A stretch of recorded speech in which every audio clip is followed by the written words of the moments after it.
Power suits and glass offices defined AtlasTech, where CEO Arthur Kendall's word was law and success meant everything. Nobody glanced twice at Harold Wilson cleaning floors after hours, or his daughter Imani doing homework in quiet corners. Just a janitor and a 12-year-old girl, invisible among the ambitious. Then disaster struck. Systems crashed, security failed, and billions vanished in minutes. As executives pointed fingers and clients abandoned ship, the unthinkable happened. The janitor's daughter stepped forward, fingers flying across a keyboard, uncovering solutions that baffled senior engineers. In the silence that followed her impossible rescue, Arthur Kendall asked the question echoing through the room. Who is this girl? They were about to discover that brilliance doesn't care about titles, and sometimes the most extraordinary minds are found in the most ordinary places. Just before we get back to it, I'd love to know where you're watching from today. And if you're enjoying these stories, make sure you're subscribed, because tomorrow's special episode is one you definitely don't want to miss. Glass and steel stretched toward the sky, reflecting the morning sun across AtlasTech's headquarters. Inside, the rhythm of keyboards and hushed voices created a symphony of corporate ambition, 70 floors of technological innovation, and on the executive level, Arthur Kendall stood at his window, watching the city wake up below him. The most fragile thing about success, Arthur murmured to his empty office, is how quickly it can shatter. He straightened his already perfect tie and checked his watch. 7 minutes until the most important meeting of the quarter. AtlasTech wasn't just any tech corporation. It was the tech corporation, the company that governments, banks, and airlines couldn't function without. Their software deployment today would affect defense systems, global banking networks, and aviation control towers across 6 continents. There was no room for error. Arthur's reflection stared back at him from the glass, salt and pepper hair cut with military precision, eyes the color of a winter sky, and a mouth that rarely smiled. At 52, he'd built AtlasTech from a 4-person startup into a titan that made billions look like pocket change. The intercom buzzed. "Mr. Kendall, they're ready for you in the Apex room." "On my way," he replied, gathering his tablet. The Apex room fell silent as Arthur entered. 20 of the company's top executives and engineers sat ramrod straight, watching him with a mixture of respect and trepidation. Brian Miller, the chief technology officer, stood at the head of the table with a presentation cued. "Ladies and gentlemen," Arthur began, his voice measured and cold. "What we launch today will either cement our dominance for the next decade or become our obituary. There is no middle ground." Brian flashed a confident smile. "The system is rock solid, Arthur. Every test is cleared, every vulnerability patched." Arthur's eyes narrowed slightly. "Is that so? Then why did I receive reports of anomalies in the test environment last night?" Brian's smile faltered for a split second. "Minor glitches, nothing structural." "There are no minor glitches in systems that control air traffic, Brian. Only disasters waiting to happen." Arthur turned to the rest of the room. "Triple check everything. If this fails, we don't just lose money. People die." As the meeting continued, 11 floors below and several hours later, Harold Wilson moved quietly through the server room, pushing his cleaning cart. At 60, his face carried the lines of a man who had weathered much, but his eyes remained sharp and observant. The janitor's uniform he wore was pressed and spotless, a habit from his earlier life that he couldn't shake. "Dad, look at this one," whispered Imani, his 12-year-old daughter, pointing to one of the massive server stacks. The light pattern changed from yesterday. Harold smiled. Bringing Imani to work after school wasn't exactly company policy, but the night security guards had grown used to seeing the girl with her textbooks and bright orange headband, sitting quietly in the corner of whatever room her father was cleaning. "That's the new load balancer they installed," Harold explained, quietly. "See how it distributes processing power?" Imani nodded, her eyes wide with fascination. While other kids her age were glued to social media, Imani Wilson was sketching network architectures and reverse engineering algorithms on the back of her math homework. She'd inherited her father's mind, quick, analytical, always questioning.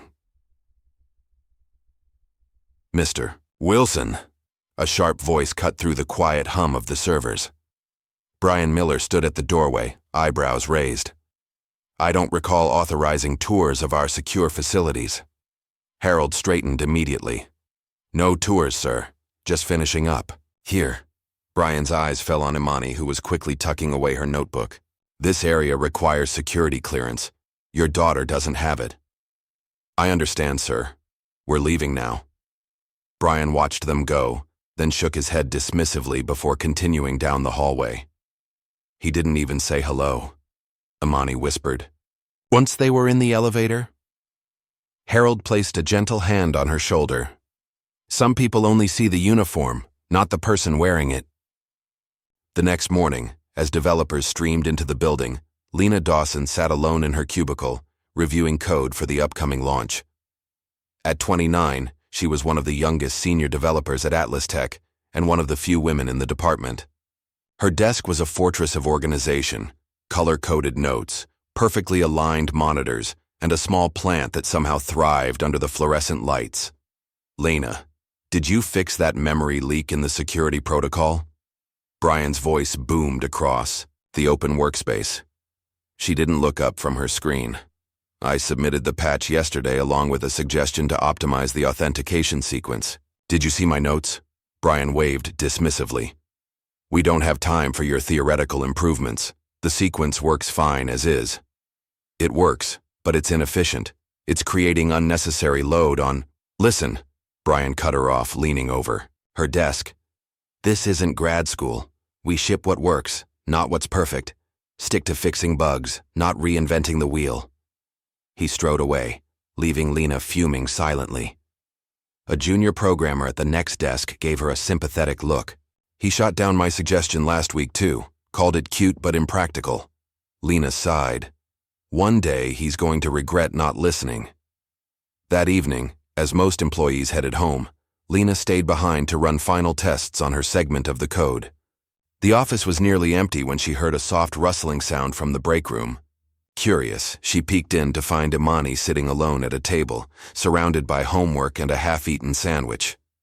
Hello there, Lena said, smiling. Working late? Imani looked up, slightly startled. My dad has to clean the executive floor tonight. I'm just waiting. Lena glanced at the papers spread across the table and froze. Among the math worksheets was a napkin covered in what looked like a complex algorithm, one that Lena recognized as similar to what her team had been struggling with for weeks. Did you draw this? She asked, pointing to the napkin. Imani nodded shyly. I was just playing around with some ideas. The way they structured the binary search tree in the training module seemed backward, so I was trying to fix it. Lena sat down across from her, genuinely intrigued. And did you? Fix it, I mean? I think so. Imani pushed the napkin toward her. If you balance it this way, the search time cuts in half. Lena studied the diagram, her eyes widening. The solution was elegant, simple, and, most frustratingly, something her team hadn't considered. This is brilliant, she said quietly. Where did you learn to think like this? Imani shrugged, embarrassed by the praise. I just like figuring out how stuff works. My dad taught me the basics, and I read a lot online. Before Lena could respond, Harold appeared at the door. Time to go, Imani. Your daughter has quite a mind for algorithms, Lena said, standing to introduce herself. Harold's expression remained neutral, but there was a flicker of pride in his eyes. She gets curious about things. That's an understatement, Lena smiled. At Imani. You should stop by my desk sometime. I'd love to show you what we're working on. As they left, Lena looked again at the napkin algorithm. Something about it nagged at her, not just its brilliance, but how it seemed to address problems in AtlasTech's system that weren't public knowledge. Later that night, in the empty building, a lone monitor in the server room flickered to life. A command prompt appeared, cursor blinking ominously. Text began to appear. System vulnerability. Detected initiating protocol. 7. This is only the beginning. The screen went dark again, its brief message seen by no one, except for Imani, who had snuck back to retrieve a forgotten textbook. She stood, frozen in the doorway, eyes wide, before quietly backing away. The next morning, Arthur summoned Brian to his office. We need to talk about redundancy measures for the launch. Brian rolled his eyes. We've been over this. The triple-layer backup system is overkill already. Is it? Arthur slid a tablet across his desk. Explain these anomalies in the log files. Brian glanced at the screen, his expression dismissive. Random glitches. Systems this complex always have noise in the data. And the encrypted communications that don't match our security protocols. Probably dev team testing without proper documentation. I'll have a word with them. Arthur stood, walking to the window. Brian, I selected you as CTO because you're brilliant, but brilliance without caution is just recklessness. He turned, his gaze steely. If this launch fails, so do you. Are we clear? Brian's jaw tightened. Crystal. That afternoon, Arthur joined a strategy lunch with his executive team. As they discussed final preparations, Harold quietly moved around the room, emptying trash bins and replacing water pitchers. Imani waited outside the door, a book in her lap. The firewall integrity tests are still showing inconsistencies. One executive mentioned. We've had the security team working round the clock, but they can't pinpoint the issue. Have they checked the routing tables? Brian asked. Could be a DNS issue. From the doorway, Imani's voice was barely audible. Or maybe the firewall is rerouting incorrectly based on the architecture design. The room fell silent. All eyes turned to the doorway where Imani stood, suddenly aware she'd spoken aloud. Brian let out a dismissive laugh. Well, I guess we can. I'll go home. The janitor's kid has solved our security issues. Arthur's expression didn't change, but his voice carried a sharp edge. Young lady, this isn't a classroom. Please wait outside. Harold quickly ushered Imani away, his face flushed with embarrassment. Kids, Brian chuckled. Next she'll be telling us how to optimize our quantum encryption. But Lena, who had been quietly taking notes, looked thoughtful. Later, she checked the firewall architecture against Imani's suggestion and found, to her amazement, that the girl might have been onto something. As midnight approached, Harold finished his shift and collected Imani from the break room where she'd fallen asleep on her textbooks. As they walked through the darkened hallways, Imani tugged at his sleeve. Dad, I saw something weird on the computer earlier. Harold slowed his pace. What kind of weird? A message. It said, this is only the beginning. And something about Protocol 7. Harold frowned. Probably just developers leaving notes for each other. Imani shook her head. It didn't feel like that. It felt wrong. Harold looked down at his daughter's worried face and felt a chill run through him.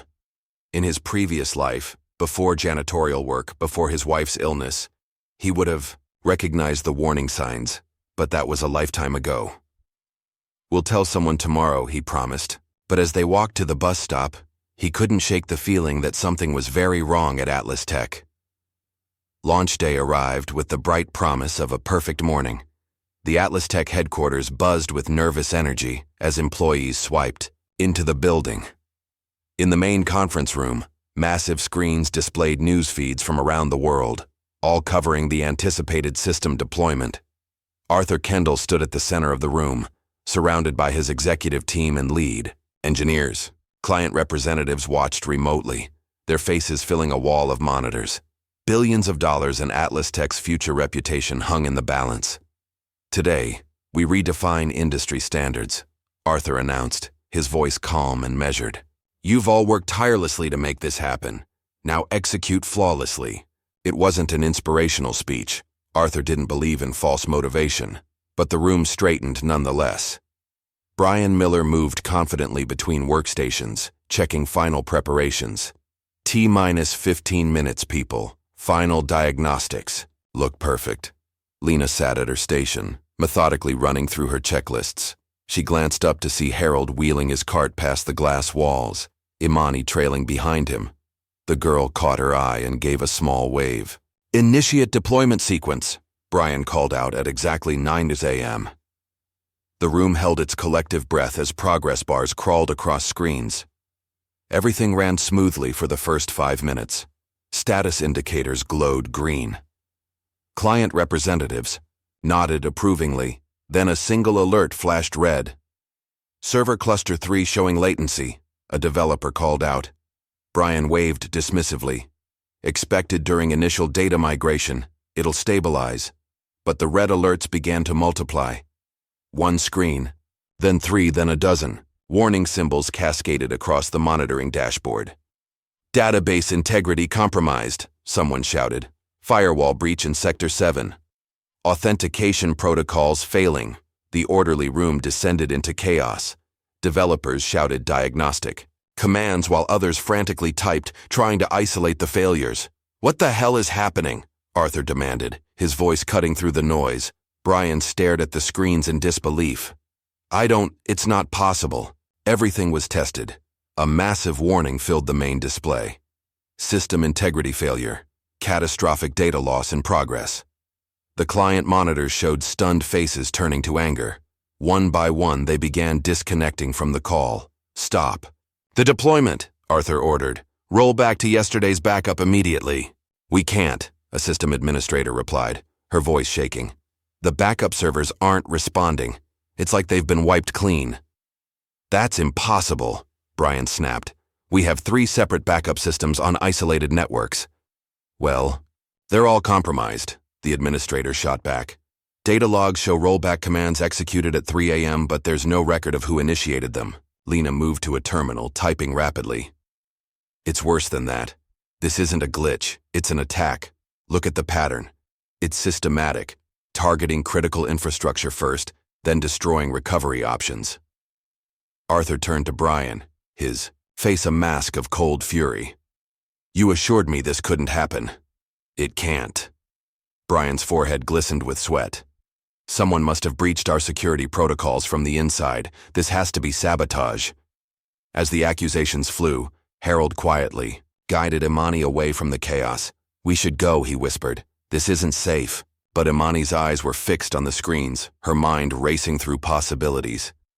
Dad, I think I know what's happening. It's similar to what I saw last night. Not now, Imani, Harold urged. We need to leave. In the conference room, Brian pulled the security chief aside. Check the access logs. Find out who was in the server room last night. Already on it, the security chief replied. Preliminary logs show janitorial access around midnight. Brian's eyes narrowed. The janitor, Harold Wilson. I've caught him.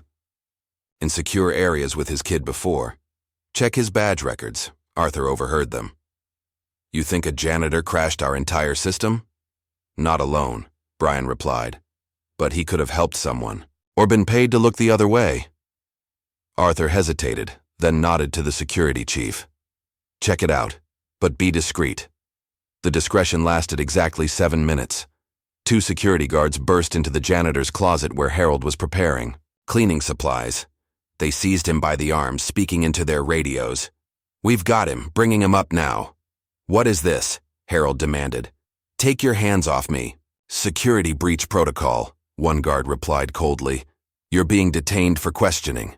They marched him through the open office area, past stunned employees who stopped to stare. Imani, who had been waiting nearby, saw them and ran forward. Dad, what's happening? Dad, stay back, Imani, Harold called out as they pulled him into the elevator. Call your aunt. Tell her what happened. Imani stood frozen, tears streaming down her face as the elevator doors closed. No one moved to comfort her. No one spoke. They all just returned to their screens as if nothing had happened, except Lena. She abandoned her terminal and rushed to Imani's side. Hey, it's going to be okay. They're just talking to him. Imani wiped her tears angrily. They think he did something wrong, but he didn't. He wouldn't. I know, Lena said, though she couldn't be sure. Come on, let's get you somewhere quiet. As they walked away, Brian's voice rose above the chaos.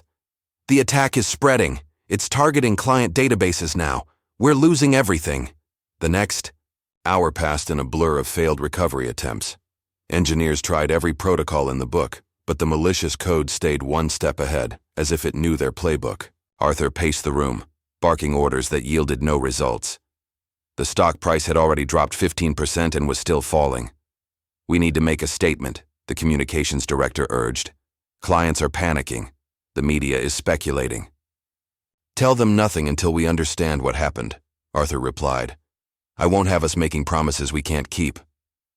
Meanwhile, in a quiet corner of the building, Imani sat with Lena's tablet on her lap. Can I try something? She asked quietly.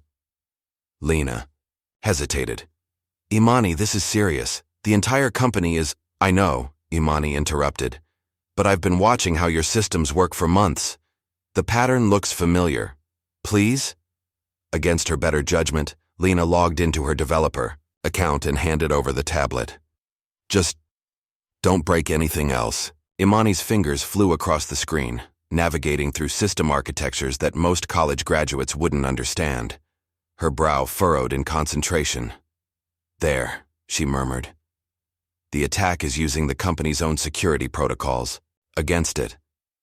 But there's a backup server node they missed, probably because it's older and uses a different architecture.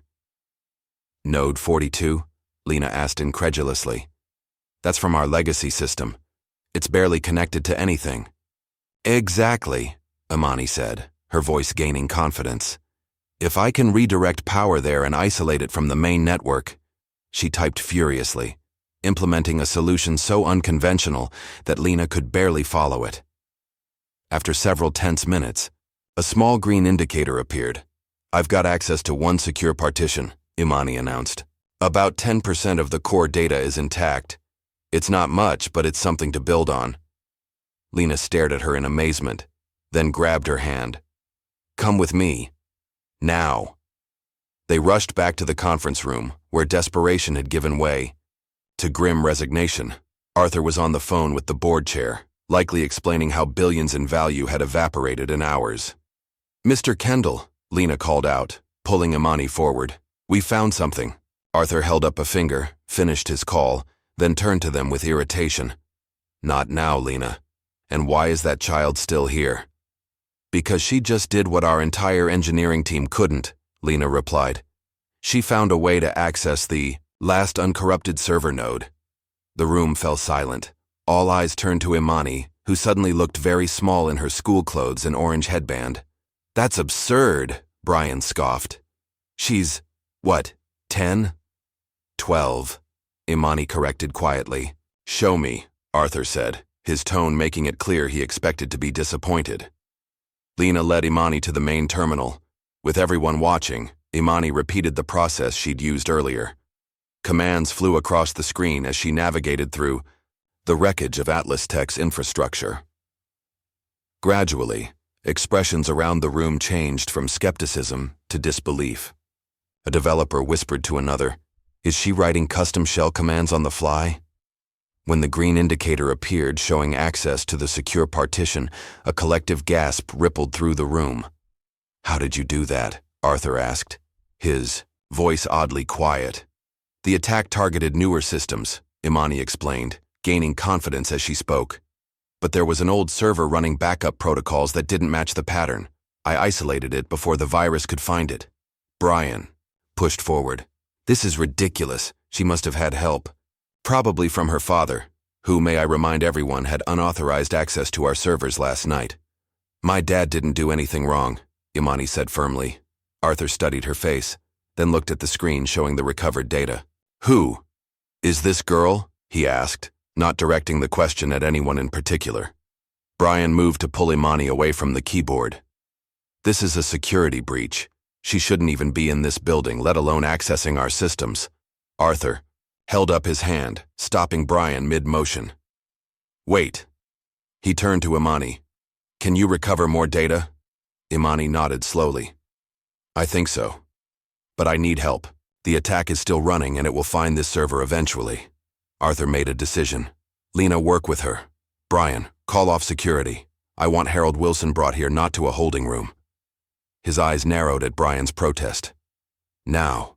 As Brian stormed off, Arthur turned back to Imani, who was already typing again, her small fingers moving with surprising certainty across the keyboard. "Let's see what you can do," he said quietly. The atmosphere in the conference room had transformed from chaos to cautious hope. Imani sat at the main terminal, her small fingers dancing across the keyboard while Lena leaned over her shoulder, occasionally offering guidance. A group of senior engineers hovered nearby, their expressions a mixture of disbelief and grudging respect. Arthur stood behind them all, arms crossed, watching the recovery numbers slowly climb. 10% had become 15, then 20. The system was far from stable, but it was no longer in free fall. The door opened and Harold was escorted in, not by security guards this time, but by Yasmin, Arthur's executive assistant. His eyes immediately found Imani, relief washing over his face. "Dad!" Imani jumped up and ran to him, wrapping her arms around his waist. "Are you okay?" Harold asked softly, checking her face as if searching for signs of distress. Arthur cleared his throat. "Mr. Wilson, we need to talk." He gestured toward a smaller adjoining room. Privately, Harold nodded, gently disengaging from Imani's embrace. "Stay with Lena," he told her. "I'll be right back." In the glass-walled meeting room, Arthur, Harold, and Brian sat around a small table. The tension was palpable. "Explain to me," Arthur began, his voice controlled but cold, "how your 12-year-old daughter knows more about our systems than our entire security team." Harold's face remained composed. "I taught her a little here and there. She picks things up quickly." Brian scoffed. "A little? She's navigating proprietary architectures and writing custom commands. That doesn't come from casual observation." "Mr. Wilson," Arthur leaned forward, "I'm trying to understand what's happening. Our entire system collapsed, and the only person who could find a solution was your daughter. I need the truth." Harold met his gaze steadily. "The truth is simple. Imani has always had a gift for patterns and systems. I showed her some basics of coding when she was 7, and she's been teaching herself ever since. When I bring her here, after school she watches, she learns." "That doesn't explain her level of familiarity with our specific systems," Brian insisted. Arthur raised an eyebrow. "Unless those systems aren't as secure as you've claimed." Before Brian could respond, the door opened and Lena stepped in. "Mr. Kendall, Imani has stabilized the recovery partition. She says she can demonstrate how the attack bypassed our security if you want to see it." Arthur stood. "Show me." Back at the terminal, Imani had pulled up several diagnostic windows. The small crowd of engineers had grown, their whispers creating a background hum of speculation. "Can you walk us through what you found?" Arthur asked. Imani nodded, suddenly shy with so many eyes on her. "The main problem was in the launch protocol," she explained, pointing to a section of code. "There's a vulnerability here that lets someone insert malicious commands during the authentication sequence." Brian pushed forward. "That's impossible. I personally reviewed that code."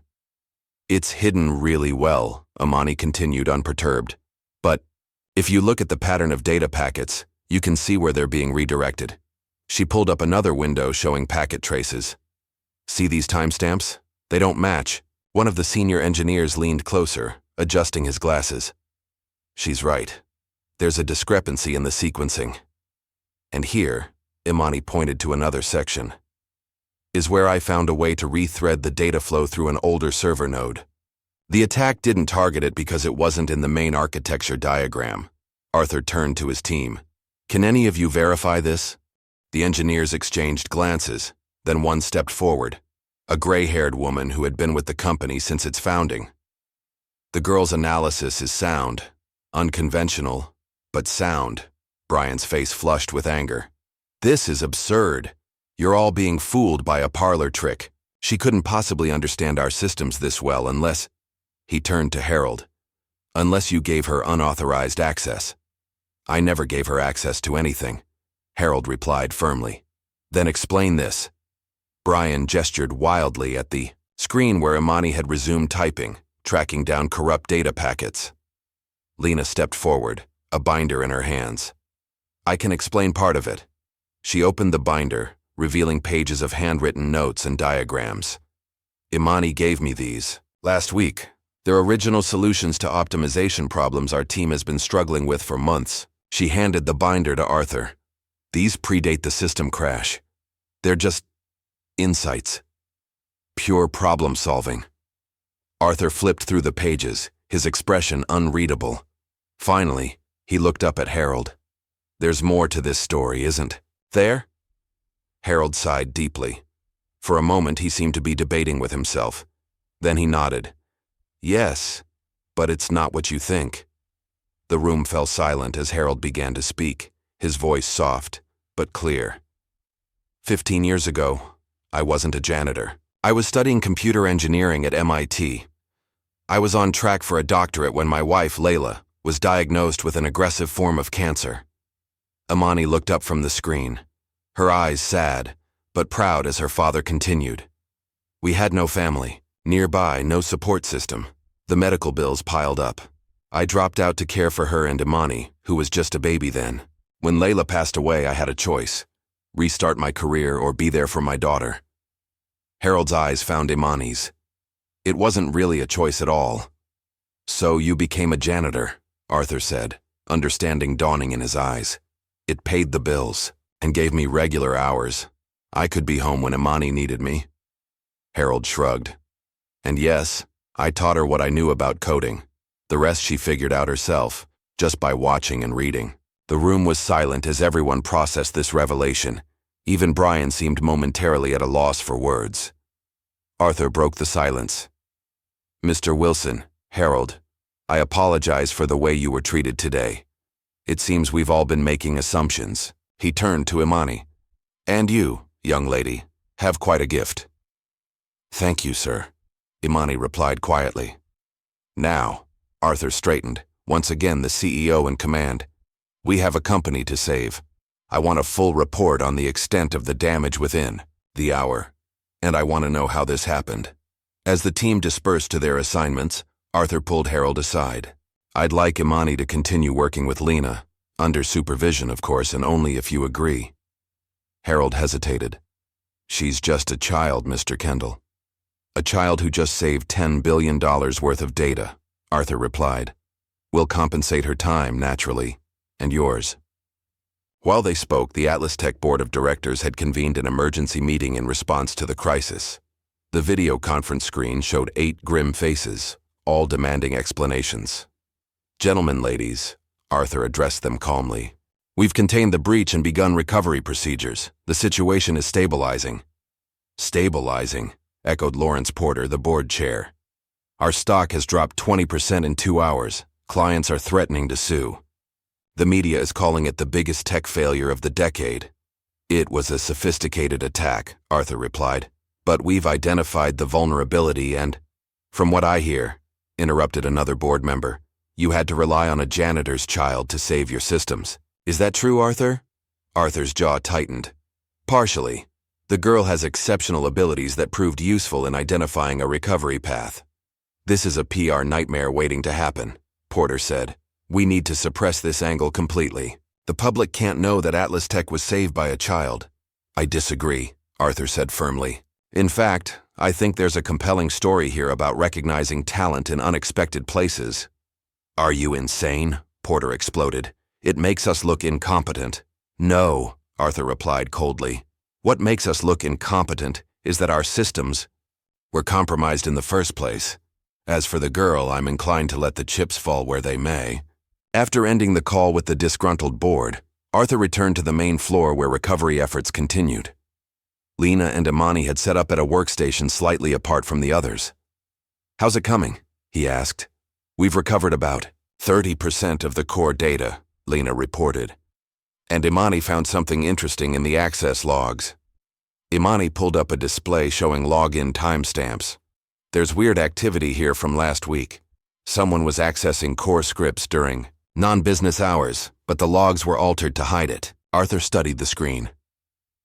Can you trace who did it? Not directly, Imani said. But I can follow the digital trail. Whoever did this knew exactly where our vulnerabilities were. It feels deliberate. Harold, who had been quietly observing, from nearby, stepped closer. It is deliberate, he said softly. This isn't just a system failure or random hack. I know sabotage when I see it. Arthur's eyes narrowed. You're certain? Harold nodded. The pattern is too precise, too knowledgeable about your specific architecture. This was an inside job. The gravity of Harold's assessment hung in the air. If true, it meant someone within AtlasTech had deliberately crashed their own systems. Someone with high-level access and intimate knowledge of their security protocols. Arthur made a quick decision. Lena, I want you and Imani to continue recovery efforts, but I also want you to search for evidence of internal tampering. Full access, limited window. He turned to Harold. I'd like you to advise them. Your perspective might be valuable. Of course, Harold agreed. As they worked into the evening, Imani became increasingly focused on a series of encrypted files that had been created shortly before the system crash. These shouldn't be here, she murmured. They're hidden inside the authentication protocol, but they're not part of the original code. Lena leaned in. Can you decrypt them? I'm trying, but... Imani's voice trailed off as her fingers flew across the keyboard. Wait, I think I found something. On the screen, a file opened, revealing lines of malicious code designed to corrupt data pathways throughout the AtlasTech network. But more importantly, embedded in the file was a digital signature, a unique identifier used internally to track code modifications. That's impossible, Lena whispered, staring at the signature. Imani looked up, her eyes wide. What does it mean? It means we know who did this, Lena said, her voice hardening. That's Brian Miller's developer signature. Are you absolutely certain? Imani asked, her voice barely above a whisper as she stared at the screen displaying Brian's digital signature. Lena nodded grimly. Each developer at AtlasTech has a unique identifier that's attached to any code they write or modify. It's like a fingerprint, impossible to fake from the outside. She pointed to the signature embedded in the malicious file. This code was written by Brian, or at least from his authenticated workstation. Imani's mind raced. We need to verify this before telling anyone. If we're wrong, we won't be, Lena said firmly. She pulled up the company archives and began cross-referencing the signature against Brian's previous work. After several tense minutes, she sat back. It's a match, 100%. But why would he crash his own company's systems? Imani asked, bewildered. He's the CTO. That's what we need to find out. Lena closed the file and secured their workstation. Come on, we need to tell your dad and Mr. Kendall. They found Harold and Arthur in a quiet corner of the executive floor, reviewing recovery statistics. Arthur looked up as they approached, noting their serious expressions. You found something, he said.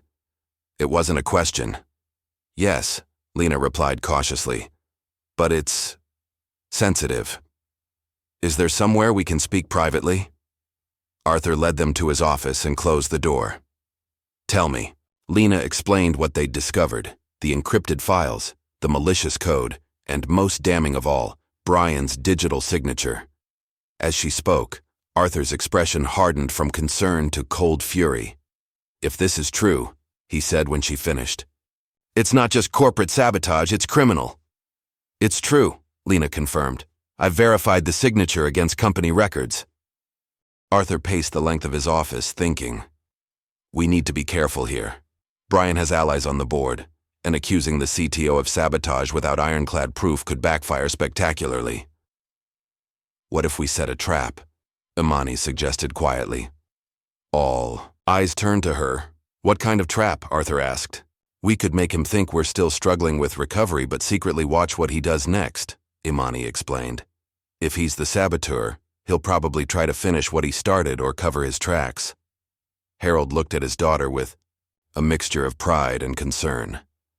That's actually a solid strategy. Arthur nodded slowly. It could work. But we'll need to be subtle. Brian's no fool. They spent the next hour crafting their plan.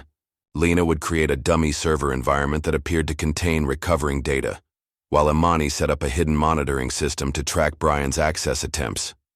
Arthur would keep Brian distracted with recovery meetings while Harold used his after-hours access to place discrete monitoring devices. Remember, Arthur cautioned, we need absolute proof. Suspicion isn't enough. As they prepared to implement their plan, Yasmin, Arthur's assistant, knocked and entered the office. Mr. Kendall, I have those budget reports you asked for. She paused, noting the serious mood. Is everything all right? Arthur hesitated, then made a decision. Yasmin, close the door. We could use your help with something sensitive. Yasmin had been Arthur's right hand for 5 years, discreet, efficient, and fiercely loyal to the company. As Arthur explained their suspicions about Brian, her expression grew troubled. Actually, she said when he finished, this might make sense of something I've been tracking. She opened her tablet and pulled up a spreadsheet. There have been discrepancies in Brian's department budgeting for the past 3 months. Small amounts moved between accounts, nothing that would trigger an audit, but the pattern seemed odd. What kind of pattern? Lena asked. Funds allocated to phantom projects, equipment purchases with no delivery records, consultant fees to companies. I can't verify exist. Yasmin highlighted several entries. I was planning to bring it to your attention next week, Mr. Kendall. Arthur's expression darkened further. Financial irregularities and system sabotage. The question is, why? Maybe he's working for someone else, Harold suggested quietly. Like a competitor, Lena agreed. Helix One has been trying to poach our talent for years, Arthur nodded grimly. All the more reason to catch him red-handed. Let's proceed with the plan. Over the next 2 days, their trap took shape. To the rest of AtlasTech, it appeared that recovery efforts were struggling. Arthur announced that certain critical modules might be permanently lost, and the engineering team was working round the clock on a partial rebuild. Meanwhile, Brian grew increasingly agitated. He was seen checking server logs frequently, questioning engineers about recovery methods, and spending late nights alone in his office. He's nervous, Yasmin reported after observing him in a budget meeting. Kept checking his phone, barely paid attention to the discussion.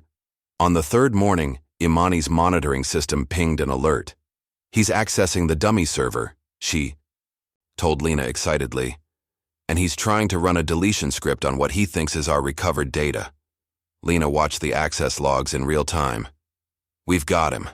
Look, he's using the same method as before, trying to embed the attack in this authentication protocol. Imani quickly rerouted the data tunnel, capturing a complete record of Brian's actions. We should tell Mr. Kendall right away. Arthur didn't waste time. He immediately called an emergency meeting with the board of directors, security chief, and legal counsel. Brian was summoned last, told only that they needed to discuss recovery progress. When Brian entered the boardroom, he found a grim-faced group waiting for him.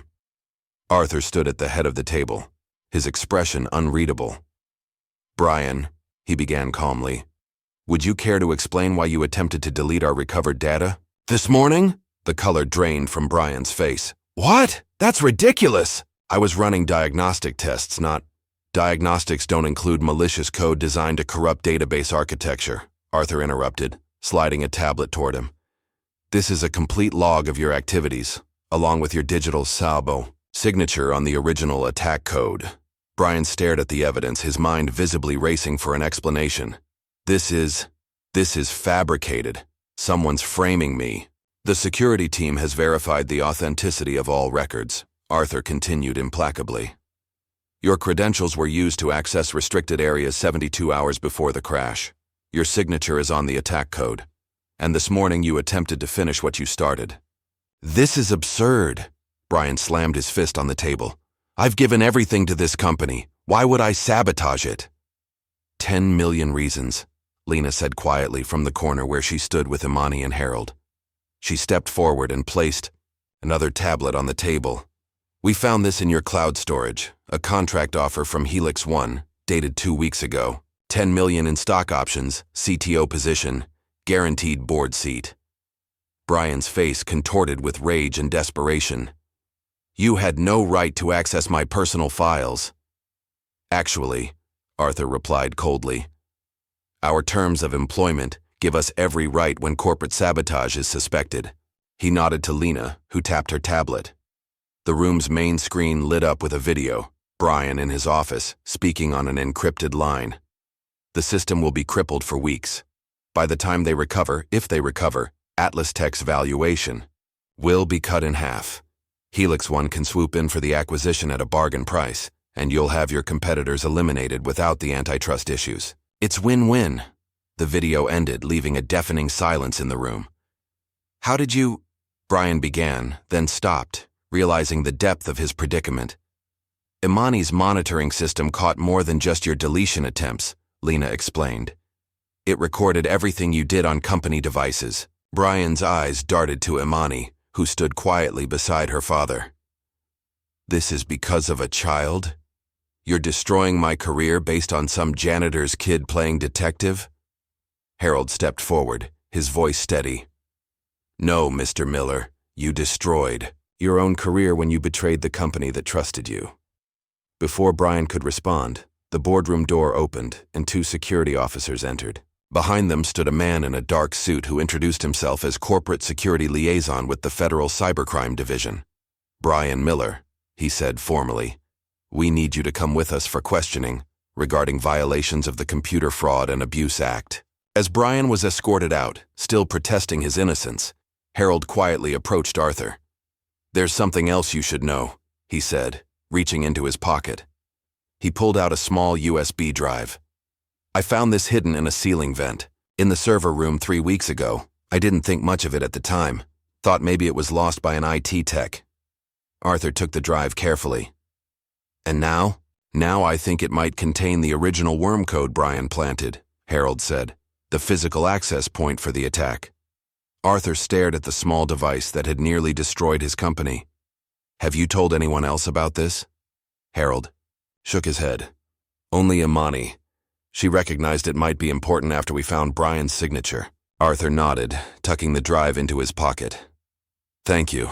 This could be the final piece of evidence we need. He turned to address the board members who were still processing the morning's revelations.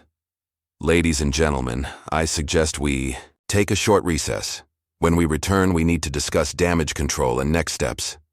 As the room cleared, news of Brian's arrest spread throughout AtlasTech. Employees gathered in small groups, whispering about the betrayal. The stock price, which had been in free fall since the crash, stabilized slightly as word leaked that the sabotage had been contained and the perpetrator caught. Later that evening, as twilight painted the city skyline in shades of purple and gold, Arthur stood alone on the executive balcony contemplating the day's events. He heard footsteps behind him and turned to find Harold approaching. Imani's just finishing up with Lena, Harold said. They think they can restore about 60% of the affected systems by morning. Arthur nodded. Not bad, considering where we were 3 days ago. He paused, looking out over the city.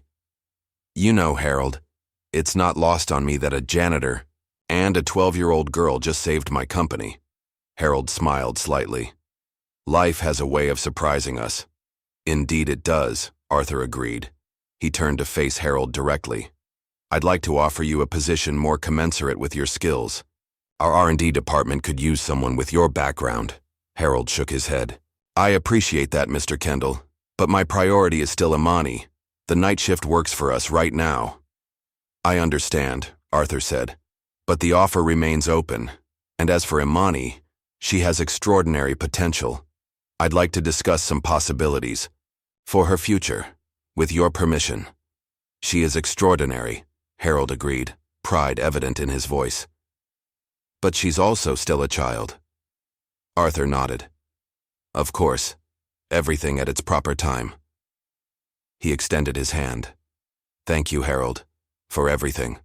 As they shook hands, the last light of day glinted off the glass towers of the city, a world that had nearly come crashing down, saved by the most unexpected heroes. The morning light streamed through the glass walls of AtlasTech's executive floor, bringing with it a sense of cautious renewal. A week had passed since Brian's arrest, and while the company was far from recovered, the immediate crisis had stabilized. The stock price had climbed back to 60% of its pre-crash value, and clients were cautiously returning after Arthur's personal assurances of security. Arthur sat at his desk, reviewing the latest recovery reports. Despite round-the-clock efforts, only about 70% of the lost data was recoverable. The rest would need to be rebuilt from scratch, a monumental task that would take months. A knock at his door interrupted his thoughts. Lena stood in the doorway, looking tired but determined. "Come in," Arthur said, gesturing to the chair across from him. "How's the rebuild coming?" "Slower than we'd like, but we're making progress." Lena placed a tablet on his desk. "I've finalized the recovery architecture plan. We can start implementing as soon as you approve." Arthur skimmed the document, impressed by the elegant solution Lena had designed. "This is excellent work." "Thank you. You, sir." Lena hesitated, then added, "I had some help from Imani. Her approach to the hybrid security layer is unconventional, but brilliant." Arthur set down the tablet and studied Lena thoughtfully. In the chaos of the past week, she had emerged as a natural leader, steady under pressure, innovative in crisis, and respected by the engineering team. "Lena," he said finally, "I'd like to offer you the position of Interim Chief Technology Officer." Surprise flickered across her face. "Sir, you've demonstrated exceptional skill and judgment during this crisis. The team respects you, and frankly, we need someone with integrity in that role right now." Lena took a deep breath. "I'm honored, Mr. Kendall. But I have to ask, why interim?" Arthur smiled slightly. "Standard procedure. 6 months to prove yourself, then we make it permanent. But between us," he leaned forward, "I have no doubt you'll succeed." Lena nodded, processing the opportunity. "In that case, I accept. With one condition." "Which is?" "Imani stays involved in the rebuild. Not full-time, of course, she's still a child. But her insights have been invaluable." Arthur considered this request. "That would be irregular. The board is already uncomfortable with how much access she's had." "The board wasn't here when she saved our systems," Lena pointed out. "And they don't understand what we're up against with this rebuild." Arthur nodded slowly. "Fair point. All right. She can shadow the development team on a limited basis, with proper supervision and her father's approval." "Thank you," Lena said, standing to leave. "And sir, you were right about Brian from the beginning. I should have trusted your instincts."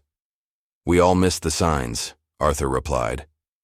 "What matters now is rebuilding, better and stronger than before." Later that day, Imani sat in a small conference room with Lena and a group of senior developers. Despite being dressed in jeans and her trademark orange headband, she spoke with surprising confidence as she outlined her approach to rebuilding the lost framework. "If we use a hybrid architecture like this," she explained, pointing to a diagram she'd sketched, "we can integrate the salvage legacy code with the new security protocols without creating additional vulnerabilities." One of the older developers frowned. "That's not standard practice. The integration points would be complex." "Yes," Imani agreed, "but the standard approach is exactly what Brian would expect us to do. If there are any other surprises waiting in the system, they'll be designed to target conventional rebuilds." The team exchanged glances, considering her logic. Finally, the lead architect spoke. "It's unorthodox, but she has a point, and given what we've been through, unorthodox might be exactly what we need." As the meeting concluded, Lena pulled Imani aside. "That was impressive. Where did you learn to present technical concepts like that?" Imani shrugged. "My dad. He always says, if you can't explain it simply, you don't understand it well enough." Outside the AtlasTech building, a small group of reporters had gathered. Word had leaked about the child genius who had helped save the company, and media interest was growing by the day. "Is it true that a 12-year-old girl discovered the sabotage? Can you confirm reports that Brian Miller was working for Helix One? Is AtlasTech planning to hire the janitor's daughter as a consultant?"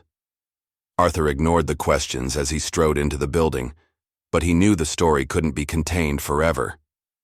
By afternoon, several major tech blogs had run stories with headlines like, "12-year-old tech prodigy saves multi-billion-dollar corporation," and "The janitor's daughter, Silicon Valley's newest wunderkind." The AtlasTech board of directors was not pleased. In an emergency video conference, several members expressed their concerns. "This makes us look incompetent," argued Lawrence Porter. "The narrative should be about our resilience as a company, not some child savior." "The media is romanticizing this," another board member added. But what happens when investors start questioning why we needed a child to solve our problems? Enough, Arthur interrupted firmly. Imani Wilson did what our entire security team couldn't. She found a solution when all of you were ready to write off billions in assets. I won't diminish her contribution to protect our collective ego. This isn't about ego, Arthur, Porter retorted.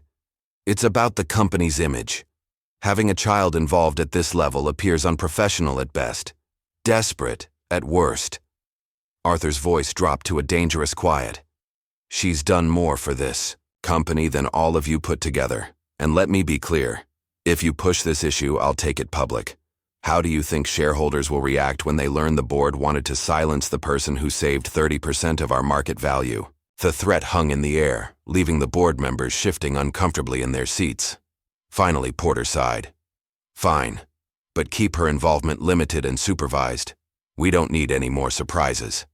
As word of Imani's role spread throughout the company, she found herself the center of increasing attention. Engineers would stop by to ask her opinion on code solutions. Executives wanted to meet the girl who had saved critical systems. Even the cafeteria staff knew her by name, setting aside her favorite apple juice when she visited. The pressure began to mount. During a system rebuild presentation to the executive team, Imani froze momentarily when asked to explain a particularly complex integration point. The room fell silent, waiting. Lena noticed her hesitation and quietly moved closer. Don't be afraid of your own light, she whispered. Just explain it the way you understand it. Imani took a deep breath, then proceeded to break down the concept in terms so clear that even the non-technical executives nodded in understanding. When she finished, Arthur gave her a small nod of approval that made her stand a little taller. That afternoon, a distinguished visitor arrived at AtlasTech, Professor James Alden, a renowned AI researcher from MIT. He requested a meeting with Arthur, who was surprised by the visit, but curious enough to agree. I read about your recent troubles, Professor Alden explained, settling into a chair in Arthur's office, and about the young girl who helped solve the problem. When I saw her father's name, Harold Wilson, I had to come see for myself. You know Harold? Arthur asked, intrigued. Knew him years ago, Alden replied. He was one of my most promising students at MIT. Brilliant mind, innovative approach to algorithmic design. Then he suddenly dropped out in his third year. I tried to contact him, but he'd simply vanished. Arthur leaned back, processing this new information. He left to care for his wife. She was ill. Alden nodded sadly. I suspected something like that. Harold was not the type to abandon his studies without good reason. He paused. And now his daughter appears to have inherited his exceptional abilities. More than inherited, Arthur replied. From what I've seen, she may surpass him. She has an intuitive understanding of systems that I've never encountered before, in a child or an adult. I'd very much like to meet her, Alden said, and reconnect with Harold if possible. Arthur arranged for them to join a small working session in the development lab. When Harold saw Professor Alden, he froze, recognition and something like embarrassment crossing his face. Professor, he said quietly, it's been a long time. Too long, Harold, Alden replied, extending his hand. Though I must say, finding you working as a janitor was the last thing I expected. Harold shook his hand firmly. Life takes unexpected turns. So I see, Alden said, turning his attention to Imani, who was watching the exchange with curiosity. And this must be your daughter. I've heard remarkable things about you, young lady. Thank you, sir, Imani replied politely. Are you really from MIT? My dad told me that's where the best engineers go. Alden smiled. Some of them, yes, though it seems not all brilliant minds need a classroom to flourish. As Imani showed Professor Alden her approach to rebuilding AtlasTech's security protocols, Harold pulled Arthur aside. I should have mentioned my background sooner, he said quietly. It wasn't my intention to mislead you. Arthur shook his head. You had nothing to prove to me or anyone else. But I am curious. You could have had a very different career. Do you ever regret your choice? Harold watched his daughter explaining complex code structures to one of the world's leading computer scientists. Not for a moment, he said softly. It was the right choice. Later that evening, Arthur invited Harold and Professor Alden to his office for a drink. As they talked, Arthur learned more about Harold's past, how he had helped design revolutionary predictive algorithms as a student, how his work had laid the groundwork for several key innovations in the field. The academic world lost a significant contributor when you left, Alden told Harold, though it seems your daughter may pick up where you left off. She's still very young, Harold cautioned. She needs a normal childhood, not the pressure of the tech world. Arthur, who had been listening thoughtfully, spoke up. What if there was a middle path? Professor, you still run the Weekend Innovation Lab at MIT, correct? Alden nodded. Every Saturday, a small group of exceptional students working on independent projects. And Harold, you're concerned about Imani having a normal life, but also want to nurture her talents? Arthur continued. Harold nodded cautiously. Yes, but I'm not sure where you're going with this.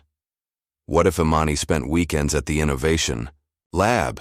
She could learn from Professor Alden, explore her interest in a structured environment, but still attend her regular school and maintain a normal routine. The suggestion hung in the air as Harold considered it. That would mean traveling to Boston every weekend. AtlasTech would cover all expenses, Arthur said smoothly. Consider it an investment in the future, hers and ours. After further discussion, Harold cautiously agreed to a trial period. Imani was ecstatic when told of the arrangement, peppering Professor Alden with questions about the lab and the projects she might work on. Meanwhile, AtlasTech's main competitor, Helix One, had not remained idle during the crisis. Their PR team launched a carefully orchestrated campaign highlighting AtlasTech's catastrophic system failure and questioning whether clients could trust a company with such fundamental security flaws. When Arthur saw the press release, his expression hardened. They're trying to capitalize on our misfortune, the same misfortune they engineered through Brian. Should we respond? Yasmin asked. Marketing has prepared several counterstatements. Arthur shook his head. No, we won't engage in a PR war. We'll respond with results and integrity, not spin. He stood, straightening his tie. Schedule a press conference for next week. It's time we controlled our own narrative. In the weeks that followed, Imani began splitting her time between school, AtlasTech, and weekend trips to MIT. Under Professor Alden's guidance, she flourished, absorbing complex concepts with remarkable speed and developing her own unique approaches to computational problems. During one Saturday session at the Innovation Lab, Imani had a breakthrough. Working with quantum pattern theory, a field still in its theoretical stages, she developed a new encryption method that combined traditional binary logic with quantum-inspired layering. This is extraordinary, Professor Alden said, reviewing her work. You've created a practical application for a theory that most of my doctoral students still struggle to understand. Imani beamed at the praise. It just made sense to me. The patterns wanted to fit together this way. When she returned to AtlasTech on Monday, Imani shared her encryption method with Lena, who immediately recognized its potential for the company's new security framework. If this works at scale, Lena said, studying the code, it could revolutionize our entire approach to data protection. By the end of the month, Imani's encryption method had been integrated into AtlasTech's core security protocol, providing a level of protection that even the most sophisticated hackers would struggle to breach.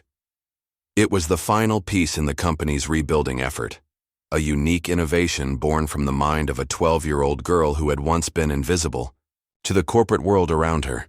The mood at AtlasTech had shifted from crisis management to cautious optimism. With 80% of systems restored and Imani's revolutionary encryption method protecting their core architecture, the company was preparing for a grand relaunch. Client confidence was returning, and the stock price had recovered to nearly pre-crash levels. In the Central Development Lab, Lena stood before a wall of monitors displaying the new system architecture. Final security checks are complete, she announced to the team. We're ready for Phase 1 deployment tomorrow. Scattered applause broke out among the tired but proud developers. They had worked tirelessly for weeks, rebuilding what had been lost and enhancing what remained. Great work, everyone, Lena continued. This system isn't just a recovery, it's a complete evolution. Stronger, more secure, and more efficient than anything we've had before.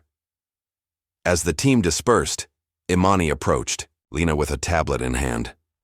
I finished the documentation for the quantum layered encryption. Do you want to review it before tomorrow?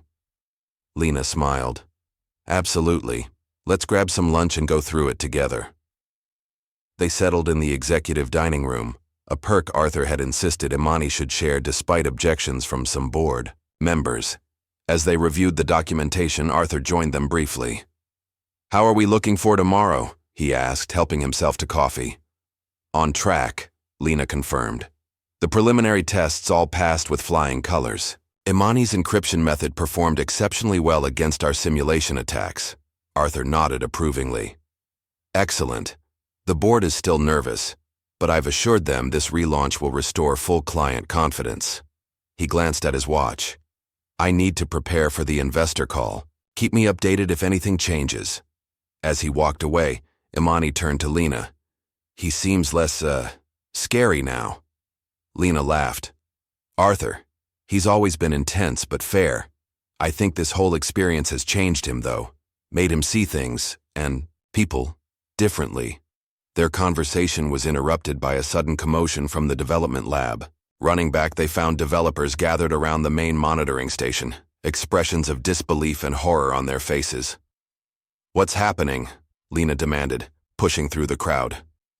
We're under attack again, a senior developer replied, pointing to the screen where red warning indicators were multiplying rapidly. It started in the new modules, the ones Imani helped design. They're being targeted specifically. Lena's blood ran cold. That's impossible. Those modules are protected by the quantum layered encryption. No one could break that without insider knowledge. Imani finished quietly, staring at the screen. Someone knows exactly how I built it. The attack was different this time, more surgical than the previous one. Instead of bringing down the entire system, it specifically targeted the newly built architecture, corrupting data pathways, and inserting backdoor access points throughout the security framework. Shut it down, Lena ordered. Isolate all affected nodes and initiate the emergency containment protocol. As the team scrambled to contain the damage, Arthur stormed into the lab, his face a mask of controlled fury. I just got pulled out of an investor call because our systems are failing again. What the hell is happening? Lena quickly briefed him on the situation. This isn't random, Arthur. Someone is deliberately targeting our new architecture, specifically the components Imani helped design. Arthur's gaze sharpened. Brian is in custody. Who else would have both the motive and the capability? Someone at Helix 1, Lena suggested. Brian must have shared details with them before he was caught. Or there's another insider we haven't identified, Arthur said grimly. Yasmin, start a complete audit of all employee access logs for the past month. I want to know who's been viewing the new architecture designs. Yasmin nodded and left quickly, her normally composed demeanor showing signs of strain. As the day progressed, the security team managed to contain the attack, but not before significant damage had been done. The relaunch would need to be delayed by at least 2 weeks while they assessed the damage and rebuilt the affected components. That evening, Yasmin sat alone in her office, meticulously reviewing employee access logs. Most showed expected patterns: developers accessing code repositories, managers reviewing progress reports, executives checking status updates. But one name kept appearing in unexpected places: Mark Sanders, the DevOps lead who had taken over many of Brian's responsibilities after his arrest. Yasmin flagged these anomalies and continued searching, expanding her investigation to include network traffic logs. There she found something even more disturbing: encrypted communication sent from within AtlasTech to an external server that matched Helix 1's network signature. She was about to report her findings to Arthur when she noticed something odd about the timing. The communications always occurred during board meetings or executive sessions, times when certain high-level employees would be otherwise occupied and unlikely to be sending external messages. Digging deeper, Yasmin cross-referenced the communication times with the building's access logs. To her shock, she discovered that board member Ellis McGraw had been accessing the system from unusual locations within the building during those exact time frames, locations far from the boardroom where he should have been. He's been using the meetings as cover, she whispered to herself. But why would a board member sabotage his own company? Instead of going directly to Arthur, Yasmin decided to gather more evidence. She quietly began tracking Ellis's digital footprint, documenting every unusual access and communication. Meanwhile, Imani had been analyzing the attack pattern with growing concern. "Lena," she said finally, "I think I know what's happening. The attack code is mimicking my style, using the same approaches and shortcuts I use when I write code." Lena frowned. "Are you saying someone is trying to frame you?" "It looks that way," Imani replied, pointing to specific sections of the malicious code. "See these patterns? This is how I structure my for loops. And this recursive function, it's almost exactly like one I wrote last week. But who would have access to your code samples and the skill to replicate your style?" Imani shook her head. "I don't know. But whoever it is, they want people to think I'm responsible." Word of the second. Attack spread quickly throughout the company, and suspicion began to swirl. Several board members questioned whether Imani's continued involvement was appropriate, suggesting that perhaps her access to critical systems had somehow enabled the breach. When Arthur heard these whispers, he called an immediate press conference, against the advice of his communications team. "AtlasTech has always prided itself on transparency and integrity," he told the assembled reporters. "Yes, we experienced another targeted attack yesterday. No, it will not derail our recovery. And let me address the rumors head on. If you think I'd trust a multi-billion-dollar company to a child, you'd be wrong. I'm trusting it to a genius, one whose contributions have been invaluable in protecting our clients' data." The declaration made headlines across tech media, effectively silencing the internal criticism, but it also painted a target on Imani's back, making her the public face of AtlasTech's recovery efforts. Harold was not pleased. "You've put my daughter in the spotlight," he told Arthur after the press conference. "She's 12 years old, Arthur. She should be worrying about math homework, not corporate espionage." "I understand your concern," Arthur replied. "But the rumors were already spreading. If I hadn't addressed them directly, they would have festered and grown. This way, at least, the narrative is clear. Imani is an asset, not a liability." Harold remained unconvinced. "She's also a child, my child, and her safety comes first." While this conversation was taking place, Ellis McGraw was calling for an emergency board meeting. "Arthur's unilateral actions have gone too far," he told Lawrence Porter by phone. "The press conference was a disaster, associating our recovery with a child prodigy. It makes us look desperate." "I agree it was ill-advised," Porter replied cautiously, "but calling for an emergency vote to remove him as CEO seems extreme, especially given our current situation." "The situation he created," Ellis countered. "Look, Lawrence, we need decisive leadership right now, not sentimental stories about janitors and child geniuses. The shareholders deserve better." Porter sighed. "I'll schedule the meeting for tomorrow morning, but I'm not promising my vote. Ellis, Arthur has his flaws, but he's steered us through worse crises than this." Ellis ended the call with a satisfied smile. By tomorrow afternoon, he would be acting CEO of AtlasTech, and his friends at Helix One would be very pleased indeed. What Ellis didn't know was that Yasmin had been quietly tracking his digital movements for days. She had uncovered a trail of encrypted communications between him and Helix One executives dating back months, long before Brian's sabotage. The evidence suggested a coordinated effort to undermine AtlasTech from within, with both Brian and Ellis working as Helix One's agents. Yasmin took her findings directly to Lena, who immediately recognized their significance. "This explains so much," Lena said, reviewing the evidence. "Ellis has been on the board for years. He would have access to everything: security protocols, strategic plans, financial projections, and he's been selling it all to Helix One," Yasmin added, while simultaneously short-selling AtlasTech stock before each attack. They brought the evidence to Arthur just hours before the emergency board meeting. His expression grew darker with each damning detail. "So Brian was just the fall guy," he said finally. "The public face of the sabotage while Ellis pulled the strings from the shadows." It appears so, Lena confirmed. And now he's trying to oust you to complete the takeover. Arthur's jaw set in determination. Not if I have anything to say about...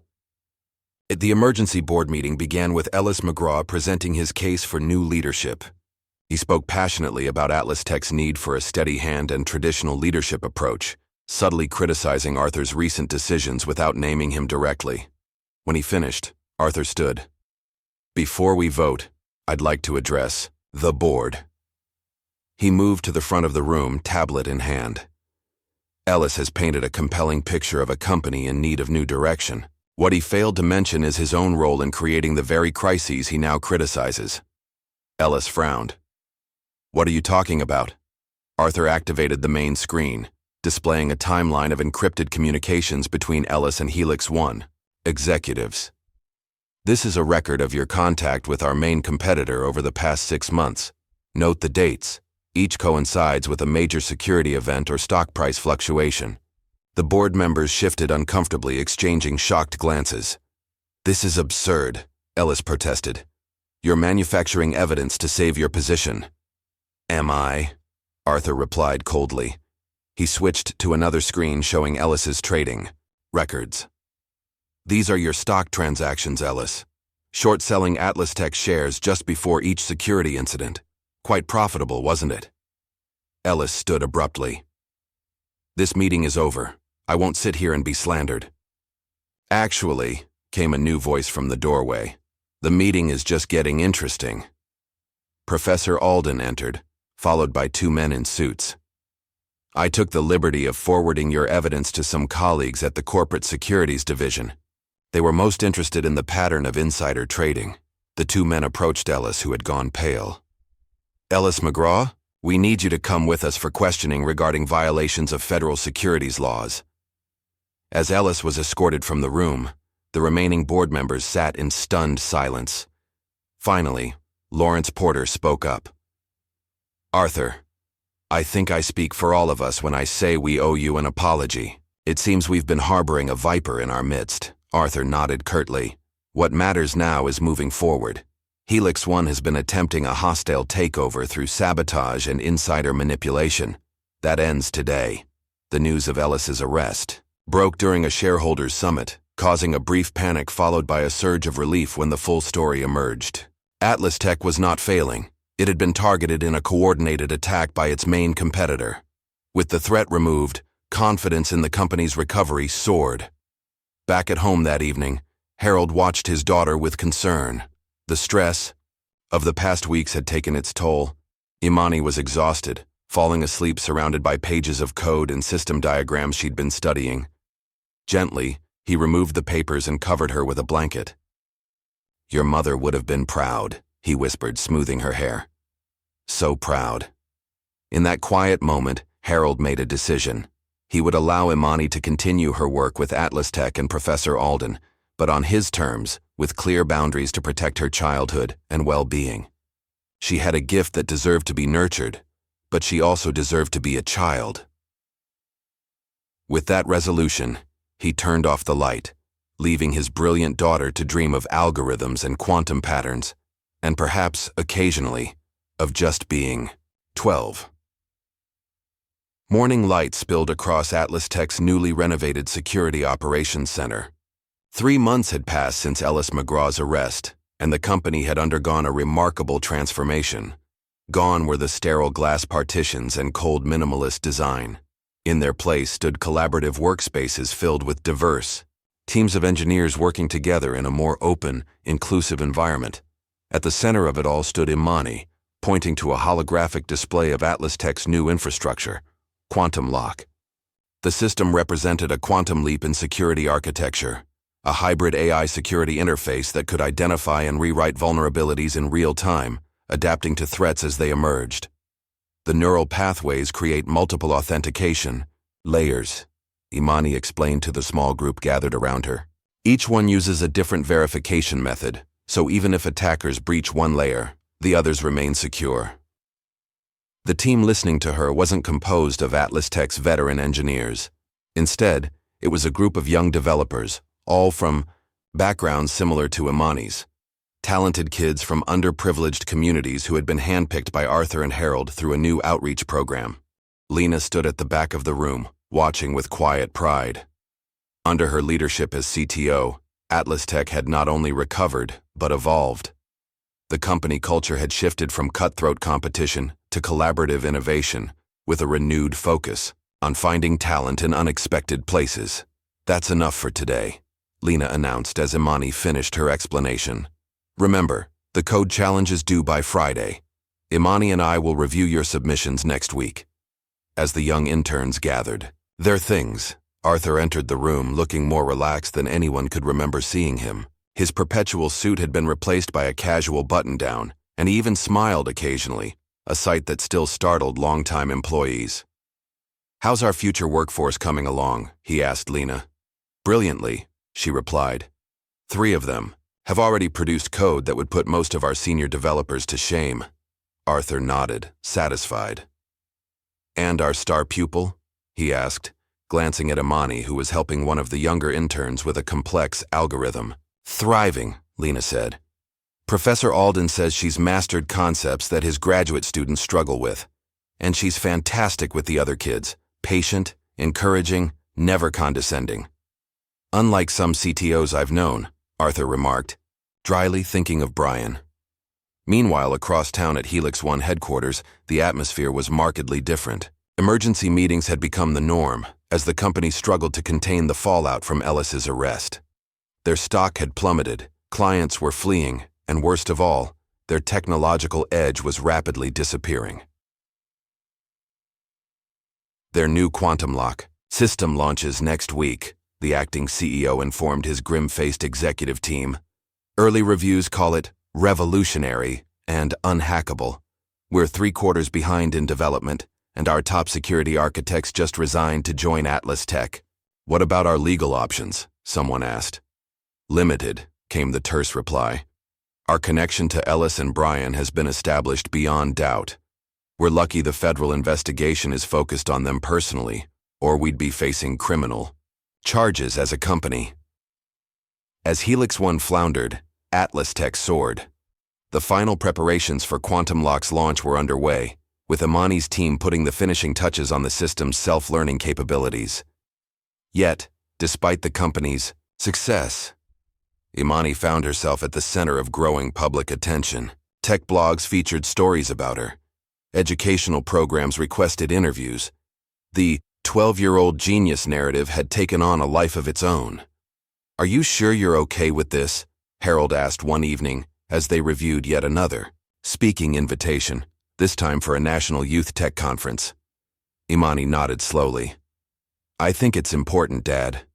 When I was younger, I never saw anyone who looked like me doing this kind of work. Maybe some other kid will see me and realize they can do it too."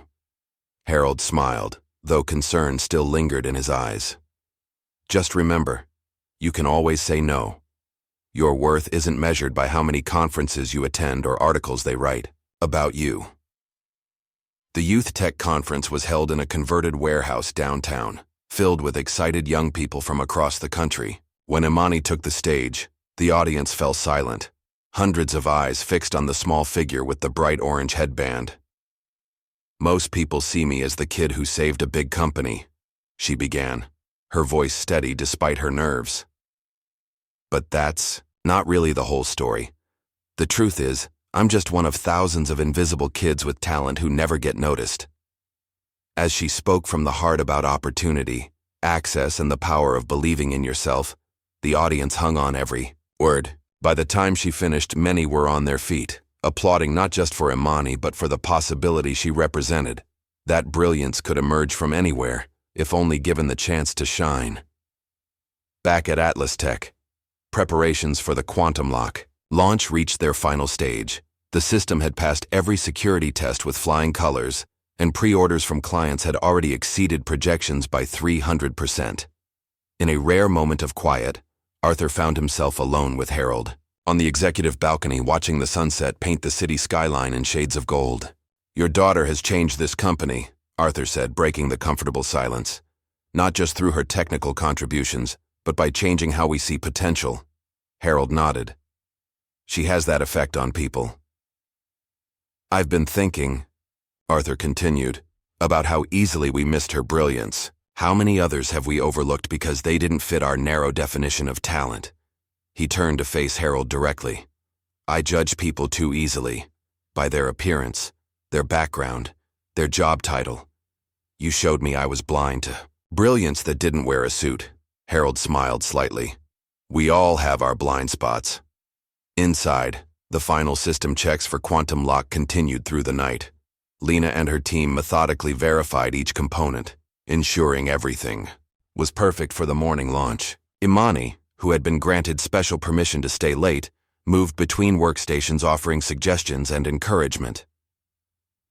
At 2:17 a.m., an alert flashed on the main monitoring screen.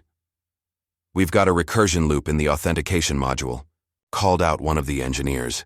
It's causing a cascade failure in the eastern server cluster. Lena rushed to the terminal, scanning the error logs with growing concern. Isolate the affected nodes. We need to contain this before it spreads. But the problem was already multiplying, jumping from one server to another as the recursion loop replicated itself throughout the system.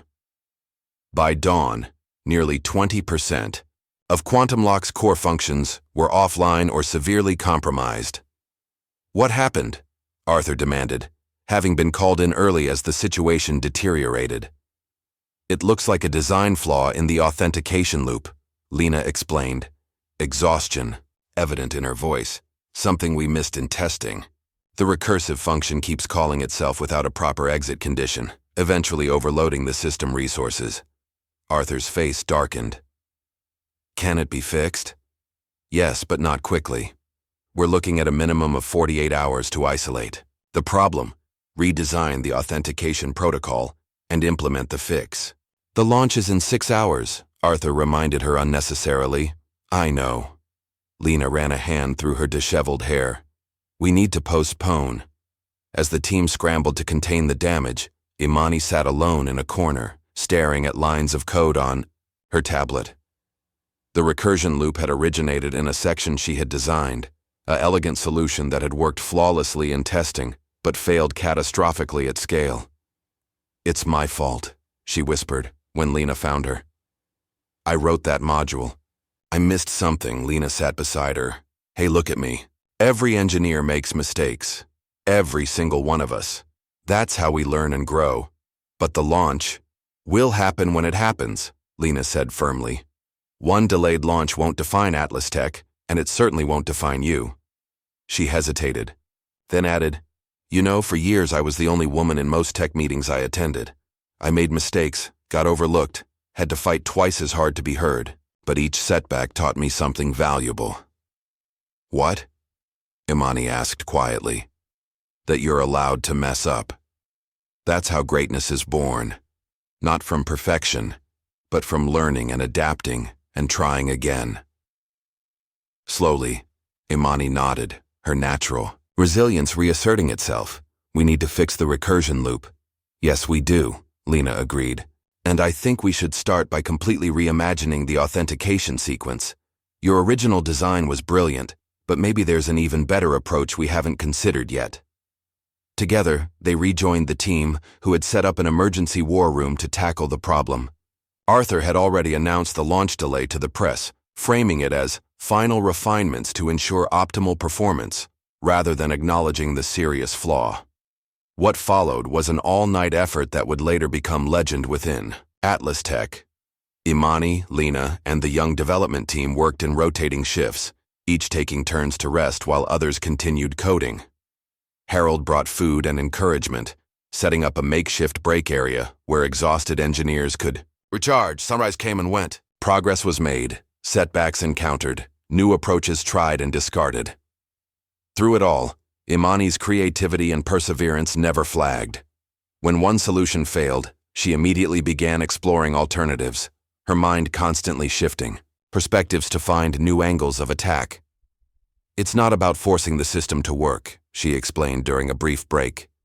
It's about understanding what it wants to do naturally, then guiding it in the right direction. Finally, with just 90 minutes until the rescheduled launch, the team implemented a completely redesigned authentication protocol.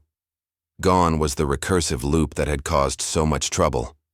In its place stood an elegant, self-limiting function that accomplished the same goal without the risk of runaway processes. Final system check complete, Lena announced as the clock ticked down. All modules green. Quantum lock is ready for deployment. A cheer went up from the exhausted team. Imani, who had barely slept in 36 hours, managed a tired smile as Lena gave her shoulder a gentle squeeze. "You did it," Lena said softly. "We did it," Imani corrected. "All of us together." The launch proceeded flawlessly. Quantum lock went live across AtlasTech's global network, immediately detecting and neutralizing 17 potential vulnerabilities that had been lurking undetected in client systems. More impressively, when a final automated attack was launched from an anonymous server, later traced to a Helix One contractor, Quantum lock identified the threat in real time and rewrote its own defense protocols to block it completely. Within hours, technology news sites were hailing Quantum lock as the most significant security advancement of the decade. AtlasTech's stock price surged to an all-time high. Competitors scrambled to understand how the system could adapt so effectively to threats it had never encountered before.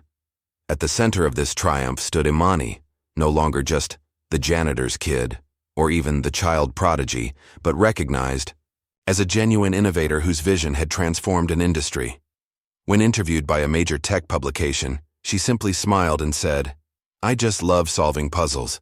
This one was just a little bigger than most." 6 months after Quantum lock's successful launch, AtlasTech had not only recovered from the sabotage crisis but had emerged stronger than ever. The company's market value had tripled, its client base had expanded globally, and its corporate culture had become a case study in how diversity and inclusion could drive innovation. Arthur sat in his office, reviewing the latest quarterly reports with satisfaction. A knock at his door interrupted his thoughts. "Come in," he called, looking up to see Harold entering with a stack of documents. "These need your signature," Harold said, placing the papers on Arthur's desk. "The final approvals for the education initiative." Arthur nodded and began signing. The initiative, officially named the Imani Wilson Foundation for Technology Education, would provide resources, mentorship, and scholarships to underprivileged youth with aptitude for STEM fields. "Have you given any more thought to my offer?" Arthur asked as he signed the last document. "Director of R&D mentorship would suit you perfectly. The salary and benefits package is substantial." Harold shook his head with a small smile. "I appreciate it, Arthur, I truly do. But I'm right where I belong, teaching kids in the community center we've established. Not everyone needs a corner office to make an impact." Arthur studied him thoughtfully. "You know, a year ago I would have thought that was false modesty. Now I understand its wisdom." In the months since Quantum lock's launch, Harold had indeed declined several lucrative positions within AtlasTech. Instead, he had helped establish a community technology center in his neighborhood, where he taught basic coding and computer skills to local children. The center was funded by AtlasTech, but operated independently, a condition Harold had insisted upon. "How's Imani handling the spotlight?" Arthur asked, changing the subject. "Better than most adults would," Harold replied with pride. "She's turned down interviews with major networks and elite school recruiters. Says she wants to focus on her work and her education without distractions." Despite numerous offers from prestigious institutions, Stanford, MIT, and several tech investors had all attempted to recruit her, Imani had opted to continue her education through a specialized STEM program near home. She still worked with AtlasTech 3 days a week and spent weekends at Professor Alden's Innovation Lab, but maintained a balance that allowed her to simply be a teenager sometimes. Elsewhere in the building, Lena was concluding her 6-month review with the board of directors. As expected, they voted unanimously to remove the interim from her CTO title. "The technical innovations under your leadership have been exceptional," Lawrence Porter acknowledged. "And your insistence on hiring from diverse backgrounds has yielded unexpected benefits in problem-solving approaches." "Talent exists everywhere," Lena replied simply. "We just needed to look beyond the usual places." Under Lena's direction, AtlasTech had implemented a revolutionary hiring approach, focusing less on prestigious degrees and more on demonstrated aptitude and creative thinking. The result was a far more diverse workforce that consistently outperformed industry standards in innovation metrics. As AtlasTech thrived, Helix One struggled to remain relevant. The final blow came when federal investigators raided their headquarters, uncovering evidence of corporate espionage that went far beyond Brian and Ellis's activities. Within weeks, their CEO resigned in disgrace, their stock collapsed, and their most valuable intellectual property was tied up in litigation. The contrast between the two companies couldn't have been starker. One built on exploitation and shortcuts, the other rebuilt on integrity and inclusion. Business schools began featuring AtlasTech as a case study in ethical leadership and crisis management. After 5 years at the helm of AtlasTech's spectacular recovery and growth, Arthur made an announcement that shocked the tech world. He was stepping down as CEO. At a heartfelt farewell gathering, he explained his decision to the company he had built. "When I founded AtlasTech, I wanted to create something revolutionary," he told the assembled employees.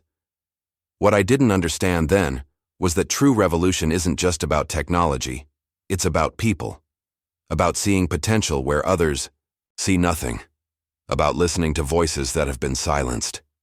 He glanced at Imani and Harold, who stood quietly at the back of the room. "I've learned more about leadership in the past year than in the previous 20. Now it's time for me to share those lessons with others." Arthur's next chapter involved mentoring other CEOs on ethical leadership and inclusion, helping them understand that diversity wasn't just a moral imperative, but a competitive advantage. His experience with Imani had transformed his approach to talent recognition, and he was determined to spread that transformation throughout the industry. Several weeks after Arthur's departure, Harold visited the small janitor's closet where he had once worked. The space had been transformed, the mops and cleaning supplies replaced by workstations and digital displays. A simple plaque beside the door read, "The Imani Initiative, where unseen talent finds its voice." The room served as an incubator for ideas from employees at all levels of the company. Anyone from executives to maintenance staff could submit innovations for consideration. The best were developed and implemented, regardless of their source. Harold stood in the doorway, remembering the nights he had spent cleaning while Imani did homework in the corner, how far they had come from those quiet evenings. And yet, the essential truth remained unchanged. Brilliance could emerge from anywhere, if only given the chance to flourish. 5 years passed.